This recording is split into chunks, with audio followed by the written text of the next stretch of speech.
from Delhi. They're basically a three-member team constituted by the National Disaster Management Cell in the Ministry of Health and Family Welfare. So we have Dr. Mahesh Wagmare, Dr. Pranay Verma, both of them from the ministry, and Dr. Ritin, who is from PGI Chandigarh. As I informed you yesterday, that the purpose of their visit was threefold.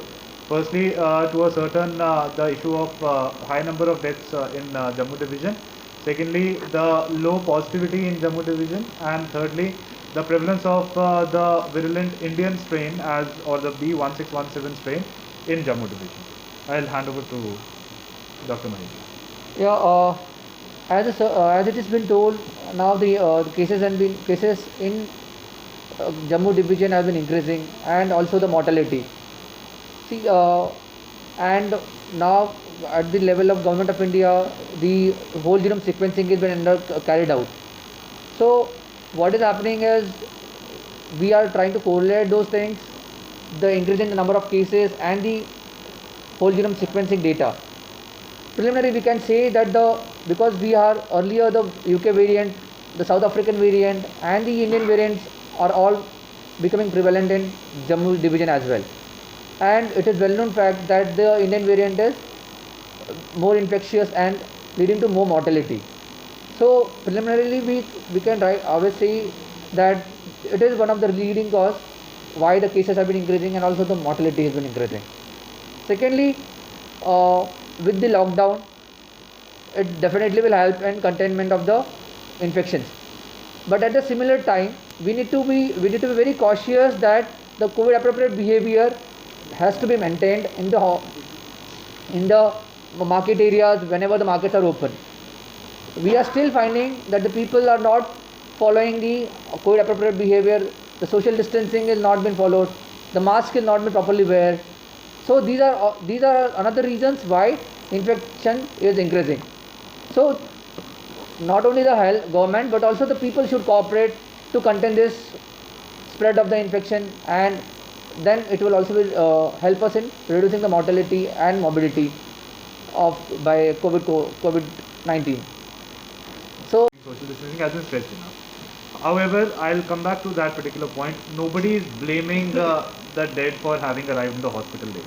Nobody is being that insensitive. The point we are trying to make is that there is a problem on that side of the table as well. That people are not getting tested on time. They are not arriving hospital sooner enough. Because there is definite evidence to conclude that had they arrived a bit earlier, the mortality could have been lower. So obviously there is a behavioral problem which we cannot completely neglect. Yes, there will always be some faults as far as critical care infrastructure is concerned, and of course no hospital is that perfect.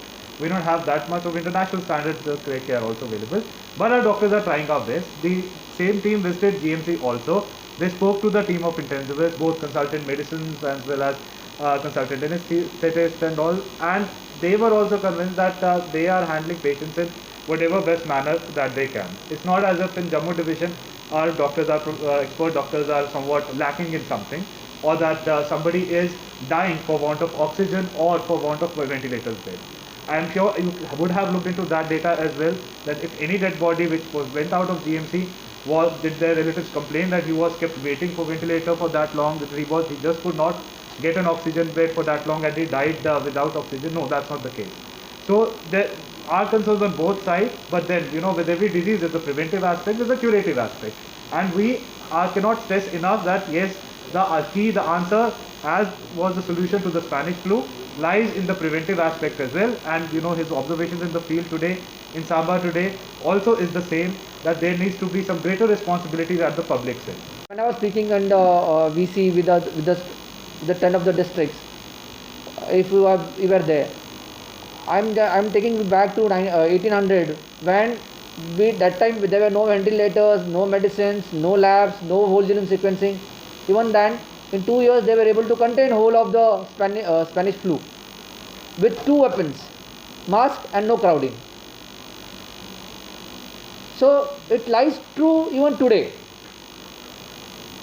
We should not brush away. देखिए ये बहुत simple है. Suppose a person comes to you as a doctor, if you give a simple सस्ती वाली दवाई, तो वो the patient is not happy, लेकिन उसी से ठीक हो रहा है. But उसके जगह पे psychological effect के लिए we are giving a remdesivir which is costing 30,000.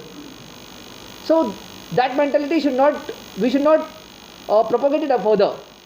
We need to go to the facts. क्या है और what is the reason for the spread? It is not कि बस आप 98% or more than 95% of cases of COVID they are mild. कितने percent cases land होते हैं moderate में? How many are coming to the critical care? No doubt हमारे पास we had a discussion कि हमारे पास क्रिटिकल केयर बेड्स कम है. ये that was envisaged because it was a sudden surge और the government is also trying to cope up with this increasing the critical ventilator beds. सब वो तो कर ही रहे हैं, but the message is it's a two way. आप cases बढ़ाते रहे और गवर्नमेंट पर उसको सिर्फ जो कर रहे हैं उनको सिर्फ सपोर्ट करते रहे, ये that is not a right approach. और जम्मू में on the other hand we have 110% occupancy. तो ये इसका ना एक बड़ा कारण होता है.